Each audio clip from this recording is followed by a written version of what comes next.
నారాయణఖేడ్ నియోజకవర్గంలో భూములు క్రయ విక్రయాలను అడ్డుపెట్టుకొని నారాయణఖేడ్ ప్రస్తుత ఎమ్మెల్యే పి సంజీవరెడ్డి గారు అధికారులను అడ్డుపెట్టుకొని రియల్ ఎస్టేటర్లను కానీ సామాన్యులను కానీ పీడించి 10 కోట్ల రూపాయలు ఇప్పటికే దండుకోవడం జరిగిందనేది నాకు వచ్చిన సమాచారం. నేను కూడా చాలామంది నాకు కంప్లైంట్ చేసింది, సార్ ఇట్లా వీళ్ళు డబ్బులు వసూలు చేస్తున్నారు. సరే డబ్బులు వసూలు చేశారంటే మీరు ఏమన్నా కంప్లైంట్ ఇవ్వండి, నేను మీకు సపోర్ట్ చేస్తాను కూడా చెప్పడం జరిగింది. కానీ తీరా ఏం జరుగుతుందంటే వాళ్ళందరూ చెప్పేది ఏంటంటే ఆ తహసీల్దార్లకే ఈ ఎమ్మెల్యే గారు నా అనుమతి లేకుండా ఏ ఒక్క ప్లాట్ కూడా రిజిస్ట్రేషన్ చేయొద్దు, ఏ ఒక్క ఫామ్ ప్లాట్స్ రిజిస్ట్రేషన్ చేయొద్దు, మరి భూములు కూడా రిజిస్ట్రేషన్ చేయొద్దని చెప్పేసి వాళ్ళకి ఆదేశాలు జారీ చేసిందని చెప్పేసి, ఇది ప్రభుత్వం ఏదైనా ఆదేశాలు జారీ చేస్తారు కానీ ఎమ్మెల్యే ఆదేశాలు జారీ చేయరు, కానీ ఇక్కడ ఎమ్మెల్యే గారు ఆదేశాలు జారీ చేసిందని కాబట్టి వాళ్ళు రిజిస్ట్రేషన్లు చేస్తలేరని చెప్పేసి ఈ రియల్ ఎస్టేటర్లు చెప్పడం జరిగింది. నేను కూడా ఇది ఫోన్లో చేసి చెప్పిన, కొంతమంది తహసీల్దార్లకు చెప్పిన, ఏదమ్మా ఎందుకో రిజిస్ట్రేషన్ చేస్తలేరట అని చెప్పేసి వాళ్ళకి మాట్లాడితే చేస్తాం సార్ అన్నారు. కానీ అక్కడ ఇవన్నీ ఇల్లీగల్ అని ఏవైతే చెప్తున్నారో ఎమ్మెల్యే గారు ఇల్లీగల్ అని చెప్తున్నారు, ఆయనతో పాటు కొన్ని సోషల్ మీడియాలో కూడా కొంతమందిని వాడుకొని ఇల్లీగల్ అని చెప్తున్నారు. ఎస్ రైట్, నేను కూడా చెప్తున్నా ఇల్లీగల్ ఉన్నాయన్నీ ఆపేయండి. మరి తహసీల్దార్ దగ్గరికి పోతే అది ఇల్లీగల్ అవుతుంది, మరి ఎమ్మెల్యే దగ్గరికి పోయి కలిసి రాగానే అది లీగల్ ఎట్లయితుంది, అది రిజిస్ట్రేషన్ ఎట్లయితుంది అనేది కూడా ప్రజలు ఆలోచించుకోవాలని చెప్పేసి నేను విజ్ఞప్తి చేస్తాను.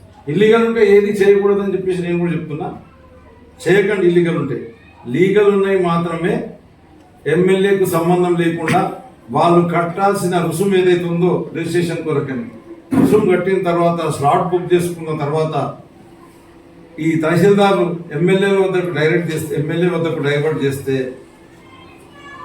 నేను ఇప్పటికే ప్రిపేర్ అయిపోయినా ఈ తహసీల్దార్ల మీద ఏసీబీకి, విజిలెన్స్కు, కలెక్టర్కు మరియు చీఫ్ సెక్రటరీకి, కమిషనర్ ల్యాండ్ అండ్ రెవెన్యూ వాళ్ళకు కూడా మొత్తం కంప్లైంట్ చేద్దామని చెప్పేసి నిర్ణయించుకున్నా. ఇప్పటికైనా తహసీల్దార్లు మీరు మీ పద్ధతి మార్చుకోండి. ఎమ్మెల్యే గారికి డబ్బులు ఇప్పించే కొరకని, వారిని కోట్లు వాళ్ళకి గడించి పెట్టే కొరకని మీ ఉద్యోగాలని పణం పెట్టకండి. మీరు ఎట్లయితే మీకు రిజిస్ట్రేషన్లో స్లాట్లు బుక్ చేసుకొని ఛార్జెస్ కట్టి వచ్చిర్రో వాళ్ళందరి ఎంబడి రిజిస్ట్రేషన్ చేయాలి. ఈ రకంగా మరి ఎమ్మెల్యే గారు వాళ్ళు ఎమ్మెల్యేగా గెలిచిన తర్వాత ప్రజా సంక్షేమం మొత్తం పక్కన పెట్టేసింది. ఇప్పటి వరకు వారు ఎమ్మెల్యేగా గెలిచిన తర్వాత కనీసం సీఎం రిలీఫ్ ఫండ్ అప్లికేషన్ కూడా సబ్మిట్ చేయలేదు. నేను ఇప్పుడు ఎమ్మెల్యే ఓడిపోయిన తర్వాత కూడా మా నాయకుల పేర్ల మీద ఇప్పటికే నేను ఒక 400-500 కొత్త సీఎం రిలీఫ్ ఫండ్ అప్లై చేసిన. పాత సీఎం రిలీఫ్ ఫండ్ కూడా నేను కనీసం నేను ఎమ్మెల్యేగా అధికారం ఉన్నప్పుడు 10,000 మందికి పాత సీఎం రిలీఫ్ ఫండ్ కూడా ఇప్పించడం జరిగింది. మరి మీరు ఏదైనా ఉంటే ప్రజల సంక్షేమం కొరకు అని చేయండి. ఈ అవినీతి అక్రమాలన్నిటి కూడా అన్ని డిపార్ట్మెంట్లలో అవినీతి బాగా పెరిగిపోయింది. ఈ అవినీతి ఆపేసేయండి. మీరు ఏదైనా వ్యాపారాలు చేసుకొని సంపాదించుకోండి, కానీ ఇక్కడ భూములు కొనడానికి అమ్మడానికి ఎవరైనా రాకుండా చేయడం మూలంగా ఇక్కడ ప్రాంత ప్రజలకు నష్టం జరుగుతుంది. ఏం నష్టం జరుగుతుంది? బయట నుంచి వాళ్ళు ఎవరైతే అందరినీ ప్రోత్సహిస్తే వాళ్ళు వచ్చి ఇక్కడ భూములు కొన్నారో వాళ్ళ మూలంగా ఇక్కడ భూముల విలువలు పెరిగి ఇక్కడ ప్రజలు బాగుపడరు. ఈరోజు వీరు గెలిచిన తర్వాత ఈ రకమైన బ్లాక్మెయిలింగ్ స్టార్ట్ చేస్తే, తహసీల్దార్లను అడ్డు పెట్టుకొని బ్లాక్మెయిలింగ్ స్టార్ట్ చేస్తే అసలు నారాయణఖేడ్ వైపు మళ్ళీ చూసేటోడే లేకుండా అయిపోయిండు. కాబట్టి అది మానుకోవాలని చెప్పేసి తప్పకుండా నేను కంప్లైంట్ ఇస్తా, ఎంక్వైరీ చేపిస్తా. అవసరం పడితే సిబిఐ కానీ వాళ్ళు కూడా ఈడీకి కానీ నేను తప్పకుండా కంప్లైంట్ చేస్తా. వీళ్ళందరూ తహసీల్దార్ల మీద కానీ కంప్లైంట్ చేస్తా. మీరు తహసీల్దార్లు రవయ్య మార్చుకోవాలని చెప్పేసి వాళ్ళకు కూడా విజ్ఞప్తి చేస్తున్నా. మరి ప్రజలు కూడా ఎవరు భయపడకూడదు. ఏదైనా సరే ఎవరన్నా ఆపితే, ఈ రిజిస్ట్రేషన్లు కనుక ఆపితే ఇమీడియట్గా నా దృష్టికి తీసుకెళ్ళండి. నేను వెంబడే పై అధికారులతో మాట్లాడి రిజిస్ట్రేషన్లు చేసే విధంగా ఏర్పాటు చేస్తా. మీరు ఎవ్వరు కూడా అకారణంగా మీరు కష్టపడి సంపాదించిన చెమట ఒడిచి సంపాదించిన డబ్బులు కూడా తీసుకొచ్చి ఈ నాయకుల జేబులు నింపొద్దని చెప్పేసి, ఎమ్మెల్యే గారి జేబులు నింపొద్దని చెప్పేసి, ఆడ ఎమ్మెల్యే కాదు, ఎమ్మెల్యేతో పాటు ఇంకా షాడో ఎమ్మెల్యేలు ఉన్నాడు. ఒక మనిషి చెప్పిండు,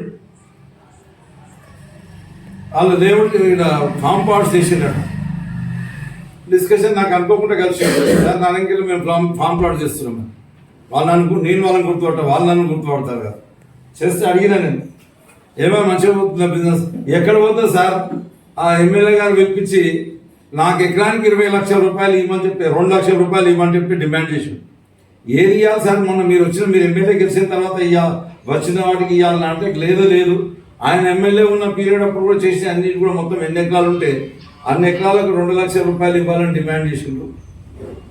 తహసీల్దార్ దగ్గర రిజిస్ట్రేషన్ ఆపేసిందని చెప్పడం జరిగింది. అట్లనే రకరకాల తహసీల్దార్ల దగ్గర కూడా ఇట్లాంటిదే జరుగుతుంది. కాబట్టి మరి తహసీల్దార్లకు నేను విజ్ఞప్తి చేస్తున్నా, హెచ్చరిస్తున్నా కూడా, మీరు ఈ పద్ధతి మార్చుకోవాలి.